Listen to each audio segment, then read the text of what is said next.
우선 위원장님, 제가 오전에 질의하기 전에 자료를 요청했는데요. 자료가 오질 않고 있습니다. 그러니까 가족 관계이긴 하지만 기본 자료라서 개인 정보보다는 초중고 관련한 자료, 그다음에 학교 관련한 자료, 그다음에 병무청 자료가 오질 않았어요. 기본 자료이고, 그러나 꼭 내놓지 못하겠습니다라고 한다면 저희가 열람을 하는 방식이 있거든요. 그런데 왜 자료를 주지 않는지 그걸 이해할 수가 없어요.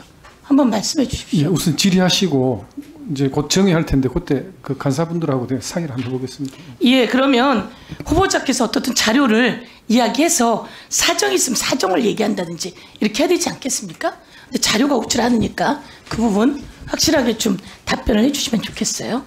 예, 그럼 제가 질문하도록 하겠습니다. 우선 제가 아까 말씀드렸는데요. 프랑스에서 대통령께서 부산 엑스포 관련한 일들을 하면서 발표하기 4일 전에 술자리가 있었다고 들었어요. 그 자리에 같이 있었습니까? 대통령 일정이기 때문에 제가 확인해 드릴 수는 없고요. 아니, 같이 있으셨냐고요. 아니, 그거 그러니까 대통령 일정이기 때문에 같이 있으셨냐고요. 같이 있으셨을 텐데 뭘 대통령 일정이기 때문에 확인해 줄 수가 없어요. 그 자리에 같이 있으셨습니까? 그건 제가 확인해 드릴 수 없습니다. 예. 죄송합니다. 그러면 제가 묻는 이유는 그거예요. 네. 왜 대기업 총수들을 술 먹는 자리에 불러 모으느냐. 그리고 왜 부산에 떡볶이 먹는 곳에 대기업 총수들을 세워놓느냐. 그때 연락한 사람은 우리 최상목 경제수석이었습니까? 일단 제가 부산의 행사에는 참석을 안 했고요. 왜냐면 그때 경제수석이 아니었고요. 제가 나온 뒤고요.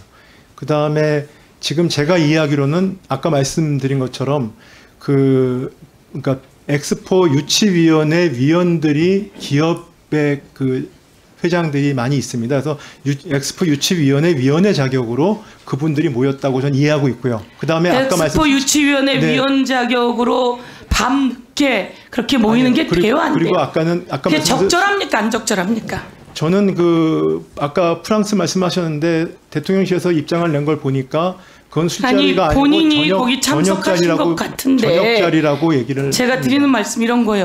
미르재단 네네. 그렇잖아요. 냄새가 많이 나고 판결문들이 있어요. 마찬가지로 면세점 특혜 관련해서 똑같아요.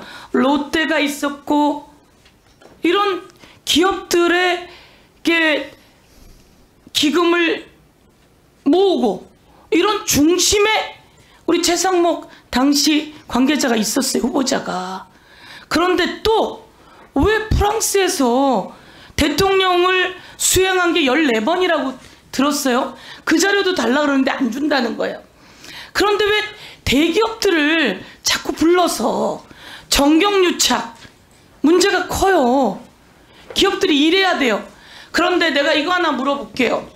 올해 세수 부족 중에 법인세 세수 부족이 얼마입니까?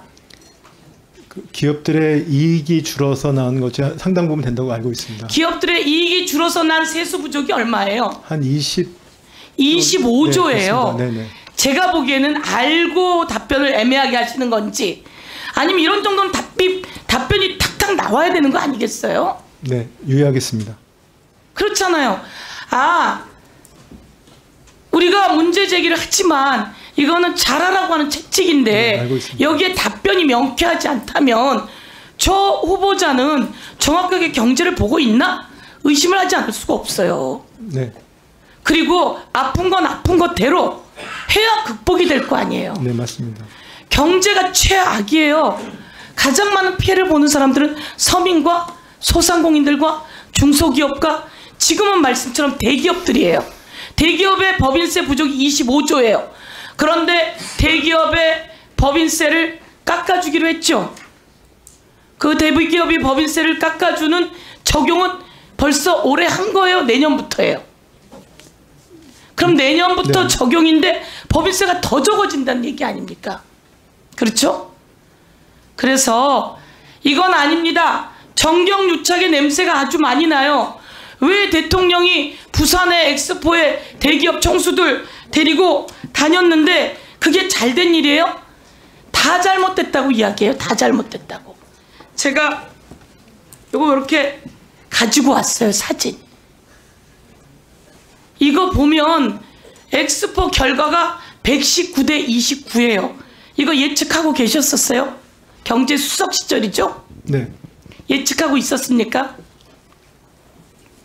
뭐 일단 제 담당 업무는 아니기 때문에 제가 말씀드리기가 그렇습니다. 네. 14번을 수행하고 다녔으면 그 정도는 예측했어야 될 것 같고요. 제가 질문할게요. 작년이었어요. 영빈관 예산이 878억인가? 갑자기 예산에 탁하니 들어왔어요. 그거 제가 국무총리께 아니 청와대에서 나가서 용산으로 간 사람들이 영빈관을 짓겠다고 878억 이렇게 세수부조로 경제가 어려운데 영빈관 예산이 본 예산이 탁하니 들어왔어요. 국무총리가 모른다는 거예요. 기재부 장관에게 물어봤어요. 모른다는 거예요. 그러면 경제수석은 알고 있었습니까? 알고 있었으면 알고도 그것을 본 예산에 넣어서 국회로 보냈습니까? 답변해 주십시오. 저는 알지 못했습니다. 몰랐어요? 네, 왜냐하면 그 영빈관 예산 관련된 부분은 대통령실 안에서도 대통령실 안에서 예산이기 때문에 그 부분은 구조상 경제수석이 알 수 없는 구조로 되어 있습니다. 그러면 국무총리도 모르고 경제부총리도 모르고 예. 경제수석도 몰랐으면 대통령이 알고 아닙니다. 대통령실 안에서 그거를 뭐 그 담당 부서가 있습니다. 네, 그렇습니다. 대통령한테 네, 이렇게 수행위원님 깜빡 마무리 좀 있어요? 부탁드릴게요. 그래서 제가 그 상황을 잘 모르겠습니다. 저도 그때 운영위에서 질의하는 걸 들었는데요. 그렇습니다. 그런 걸 알아야죠. 예, 그때는 몰라도 그 다음에 알아야죠. 네. 그렇잖아요. 예, 수행위원님. 네, 알겠습니다. 대통령실에 있는 경제수석이면 알아야죠. 네. 다시 그거 좀 파악해서 예, 수고하셨습니다. 답변해 주세요. 네. 예.